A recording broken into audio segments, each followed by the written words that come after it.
ሰበር መረጃ ይዘና ሰላም ጤና ይስጥልኝ ተመልካችና አድማጮች የቻናል ቤተሰብ ተከታታዮች የሸኔ ታጣቂዎች የፋኖ ታጣቂዎች መንግስት የዘረጋላቸውን ታህሳስ 9 2018 ዓ.ም በዛሬው ዕለት ገብቷን እነዚህን ጉዳዮች የምንዳስስ ሲሆን በርካታ ቁጥር ያለው የሸኔ ታጣቂ በተለይ የሃይማኖት አባቶች የሀገር ሽማግሌዎች እንግዲህ ያቀርበላቸውን የሰላም ጥሪ ተቀብለው ገብተዋን እንዲሁም ደግሞ የፋኖ ታጣቂዎች ገብተዋን እነዚህን ጉዳዮች የምንዳስስ ሲሆናን እንኳን ደስ አለን እንኳን ደስ አላችሁ የሀገራቸው ወደ ሰላም ለመመለስ እንግዲህ ታጥቀው በጫካ ሲንቀሳቀሱ የነበሩት በዛሬው እንግዲህ መንግስት የዘረጋላቸውን በተለያየ ጊዜያትም እየገቡ ይገኛሉ። ዛሬም ደግሞ ይህን የሰላም ጥሪ ተጠቅመው ገብተዋል ማለት ነው። ይህን ጉዳዮች የምንዳስስ ሲሆን አዲስ የሆናችሁ ሰብስክራይብ ቤተሰቦች ላይክ ሼር ማድረጋችሁን እንዳትረሱ። ከዚህ ጋር የዘንቀታ ወደ ጉዳያችን ስንገባ በኦሮሚያ ክልል በምዕራብ ጉጂ ዞን ወረዳ ሲንቀሳቀሱ የነበሩ ታጥቀው መንግስት የዘረጋላቸው ሰላም ጥሪ ተቀብለው ገብተዋል። በተለይ እነዚህ ታጣቂዎች የገቡት አባገዶች ጥሪ ተቀብለው የአባገዶችን ያቀርቡላቸውን የሰላም ጥሪ ተቀብለው በተለይ ደግሞ አባገዶች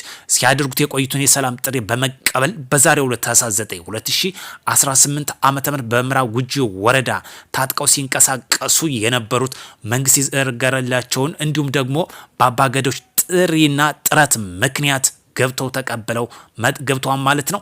እጅግ እናመሰግናለን። እነዚህ ወንድሞች እንግዲህ መንግስት ያቀርብላቸውን የሰላም ጥሪ ሲቀበሉ ለአካባቢው ሰላም መስፈን ከፍተኛ ሚና እንደሚጫወትም አንዱ አመላካች ጉዳይ ነው። ሰላም ለሀገራችን ያድርግ። በጦርነት ተጀምሮ በጦርነት የሚያልቅ ጉዳይ የለም። የመጨረሻ የሚያልቀው ጉዳዮች በንግግር በድርድር በሰላማዊ መንገድ ነው። ለዚህ ደግሞ የአባገዳዎች የሰላም ጥሪ ከፍተኛው ሚና ይጫወታሉ።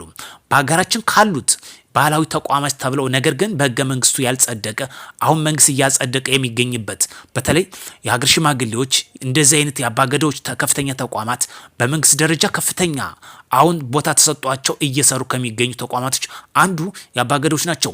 በተለይ በአካባቢ ላይ ታጥቀው ለሚንቀሳቀሱ ከፍተኛ ሚና ከሚጫወቱት የአባገዳዎች ተቋምና የሀገር ሽማግሌዎች ከፍተኛውን ድርሻ ይወስዳሉ። በዚህም በምዕራብ ጉጂ ዞን ወረዳ ታጥቀው ሲንቀሳቀሱ የነበሩ የአባገዶችን የሰላም ጥሪ ተቀብለው የገቡ መሆኑ መረጃው ያመላክታል።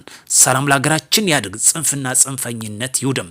እዚህ ጋር ተያይዞ በተመሳሳይ መልኩ ደግሞ በማዕከላዊ ጎንደር ዞን ባለፋ ወረዳ በሻውራ ከተማ ቀጠና ታጥቀው ሲንቀሳቀሱ የነበሩ የፋኖ ታጣቂዎችም የመንግስት የሰላም ጥሪ ተቀብለው ገብቷል። ሲገቡም ከፍተኛ መኮንኖች በተገኙበት አቀባበል አድርጎላቸዋል።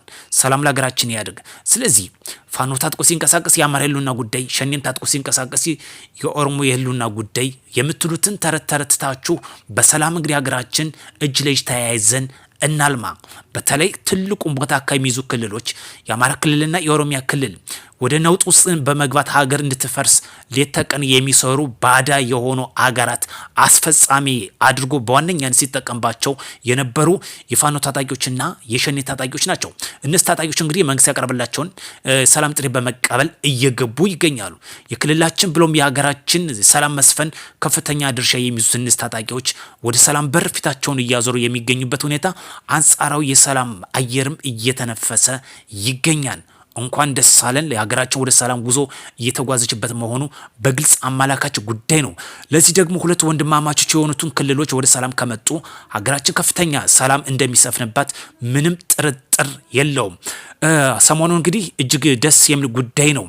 የሸኔ ታጣቂዎችም የፋኖ ታጣቂዎችም በተለየ ጊዜያትም እየገቡ ይገኛሉ። በዛሬው ዕለት ሁለቱ ታጣቂዎች እንግዲህ መግባታቸው አንዱ በእጅጉ የሚያመላክት ጉዳይ ነው። ከዚህ ጋር አያይዘን ከምንመለከትበት ደግሞ ሰላምን በማይቀበለው ላይ ከፍተኛ የሰላም መስፈን እየሰሩ ከሚገኙት አንዱ የክልሉ የሚሊሻና የጸጥታ አካላት ናቸው። በዚህም በምስራቅ ጎጃም ዞን በሞጣ ከተማ አስተዳደር ዙሪያ እንግዲህ ሲያሰለጥናቸው የነበሩት የሚሊሻ በደማቅ ሁኔታ በዛሬው ዕለት ታህሳስ 9 2018 ዓ.ም አስመርቋ ማለት ነው። ይህ ዋነኛነት ከሚመለከትበት አንዱ መከላከያ እንግዲህ ሙሉ በሙሉ ሊወጣ የሚችልበት ደረጃ ይደርሳል። እነዚህ ሚሊሻዎች የአድማ ምትን እንዲሁ ተለያዩ ቀጠና እየተመረቁ የሚገኙት ከበቂ በላይ ደረጃ ከደረሰ እንግዲህ ሙሉን ኃላፊነት ሸፍነው ሊሰሩበት የሚችሉበት ደረጃ እንደሚደርሱ አንዱ የሚያመላክት ጉዳይ ነው። በተለይ ከፍተኛው ደረጃ አሁን ሰላም እያስጠበቁ ከሚገኙት የሚሊሻና የፖሊስ አባላት ናቸው። በዚህም እንግዲህ በዛሬው ዕለት እንግዲህ በምስራቅ ጎጃም ዞን ሞጣ አካባቢ ወረዳ አስተዳደር በከፍተኛ ሁኔታ አስመርቋል። እነዚህ አዲስ ተመራቂዎችም የመልካም የስራ ዘመን እንዲሆንላቸው እኛም ምኞታችን እንገልጻለን ማለት ነው። ውድ የቻናል ቤተሰብ ተከታታዮች አንድ ነገር ማስታወስ ያስፈልጋል። አዲስ መከላከያ፣ አዲስ ሚኒሻ በየዕለቱ የምናስመርቅበት በውስጥ ባንዶች ምክንያት መሆኑ በግልጽ ሊሰመር ያስፈልጋል። ስለዚህ ለባዕዳት ሀገራት ተልዕኮ አስፈጻሚ የሆናችሁ አሁንም በሩ ክፍት ነው። ለሰላም ሁሌም ክፍት ነው። መንግስት የዘረጋላችሁን የሰላም አማራጭ እንድትጠቀሙበት ደግመን ደጋግመን ማሳሰብ እንፈልጋለን። አንድ ነገር ቆም ብለን ማስተዋል የሚያስፈልገው በጦርነት ቢጀመር በጦርነት ያለቀ ነገር የለም። የመጨረሻ መቋጫ የሚሆነው በንግግር በድርድርና በሀሳብ በመግባባት በሰላማዊ መንገድ መሆኑ ሊሰመርበት ይገባል። ለዚህ ደግሞ የአባገዶችን የሰላም ጥሪ ተቀብለው የገቡ በምዕራብ ጉጂ ዞን ታጥቀው ሲንቀሳቀሱ የነበሩ ወንድሞቻችን ገብተዋል። እንዲሁም ደግሞ በማዕከላዊ ጎንደር ዞን ባለፋ ወረዳ እና በሻውራ ከተማ አካባቢ ቀጠና ታጥቀው ሲንቀሳቀሱ የነበሩትም የፋኖ ታጣቂዎችን መንግስት የዘረጋላቸውን የሰላም ጥሪ ተቀብለው ገብተዋል እነዚህ ወንድሞች። ስለዚህ እጅግ ደስ የሚል ጉዳይ ነው። ቀሪ ወንድሞችም ይህን ፈለግ እንድትከተሉ መልእክታችን ማስተላለፍ እንፈልጋለን። ሌላኛው ከምንመለከትበት አንዱ በአማራ ክልል እንግዲህ ከፍተኛ ውድመት ካስከተለው አንዱ የአምቡላንሶች እና የጤና ተቋማት ናቸው። ከትምህርት ቤት ቀጥሎ በሁለተኛ ደረጃ የጤና ተቋማት ናቸው። ይህ ውድመት ያስከተለው እንግዲህ በተለይ በፋኖ ወንድሞች ነው። አምቡላንሶችን ለእግር ጥቅምና አለፍ ሲልም ደግሞ በማቃጠል ጥቅም ውጭ በማድረግ ለዚህ ደግሞ እንግዲህ የክልሉ መንግስት በከፍተኛ ሁኔታ እየሰራ ይገኛል። ወደ 28 የሚደርሱ አምቡላንሶችን በየዞኖች እያደለ ይገኛል። ሙሉ በሙሉ እንግዲህ እያንዳንዱ ወረዳ አምቡላንስ እንዲኖረው ማለት ነው። በዛሬው ዕለትም አንዱ ወደ 28 የሚደርሱ አምቡላንሶችን እያሰራጨ ይገኛል። በተለይ በፋኖ ታጣቂዎች ጥቃት ከደረሰባቸው ተሽከርካሪዎች አምቡላንሶች ናቸው። ለምን ቢባል አምቡላንሶች እስከ ገጠር ቀበሌ ድረስ ከወረዳ እስከ ገጠር ቀበሌ ድረስ ዘልቀው በመግባት እንግዲህ ሰርቪስ እና አገልግሎት ሲሰጡ የነበሩ ናቸው። እንደዚህ ደግሞ አገልግሎት በሚሰጡበት ጊዜ ለጥቃት ተጋላጭ እንደሆኑ ምንም የማያጠራጥር ጉዳይ ነው። በዚያው ለግል ጥቅምና ለፋኖ የሉና ጉዳይ እያሉ ነገር ግን እጅግ ከሚያሳዝንም ጉዳዮች እነዚህ ለህዝብ አገልግሎት የሚሰጡ አምቡላንሶችን ለዚህ ጉዳይ ማዋላቸውና ማውደማቸው አሳፋሪ ጉዳይ ነው።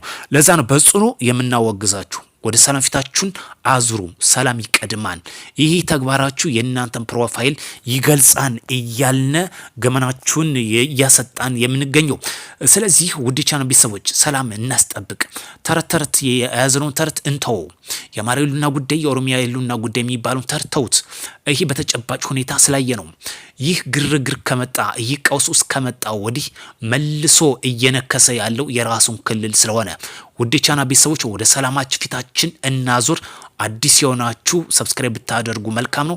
ቤተሰብ የሆናችሁ ደግሞ ሌሎች መረጃው እንዲዳረስ በላይክ ሼር ብታደርጉ መልካም ነው እንላለን። በዛሬው ዕለት እጅግ አስደሳች ነው። በሁለቱም ክልሎች ሲንቀሳቀሱ የነበሩ ታጥቀው በሀሳብ ልዩነት ጫካ ገብተው የነበሩ መንግስት የዘረጋላቸውን ተቀብለው ገብተዋል። ውድ ቻናል ቤተሰቦች በሌላ መረጃ ተመልሰን እስክንገናኝ መልካም ምሽት እንዲሆንላችሁ ከወዲሁ እመኛለሁ።